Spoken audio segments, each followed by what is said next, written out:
નમસ્તે નેવલમાં આપનું સ્વાગત છે। ચૈત્રી નવરાત્રીનું રમઝાન અને રામનવમીના તહેવારોને લઈને સુરતમાં શાંતિ સમિતિની બેઠક યોજાઈ। સુરતના કાપોદ્રા પોલીસ સ્ટેશન ખાતે લશ્કરના સરથાણા અને કાપોદ્રા વિસ્તારમાં રહેતા હિન્દુ અને મુસ્લિમ ભાઈઓની એક શાંતિ સમિતિની બેઠક યોજવામાં આવી હતી। તેમાં ડીસીપી અલોકકુમાર, એસીપી વિપુલ Patel, PI MB ઓસુરા, PI Kuldeepsinh Chavda અને પીઆઈ બીબી કપડાની ઉપસ્થિતિમાં આ ત્રણેય પોલીસ સ્ટેશન વિસ્તારમાં રહેતા હિન્દુ અને મુસ્લિમ ભાઈઓ મોટી સંખ્યામાં ઉપસ્થિત રહ્યા હતા। ડીસીપી અલોકકુમાર દ્વારા કહેવામાં આવ્યું હતું કે આ તહેવારોની ઉજવણી ઝોન 1માં વર્ષોથી ઉજવાઈ રહ્યા છે અને આજ સુધી કોઈ દુર્ઘટના ઘટી નથી અને આગળ પણ કોઈ સમસ્યા ન સર્જાય અને કોઈ કારણોસર કોઈ પણ સમસ્યા હોય તો તરત જ 112 પર કોલ કરવો અથવા પીઆઈને કોલ કરવો અને જરૂર હોય તો પણ કોલ કરી શકો છો, પરંતુ કોઈ પણ એવું પગલું નહીં ભરવું જેથી हिंदू मुस्लिम भाईचारा में मनमुटाव उपजे।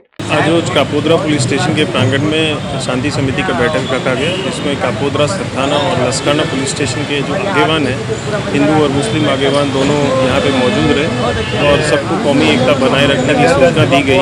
और कोई भी बनाव बनता है तो नज़दीकी पुलिस स्टेशन एसीपी और डीसीपी रोड पे हाजिर हैं, आप उनको कॉन्टैक्ट करें और सबको आने वाले त्योहारों की खूब खूब शुभकामनाएं।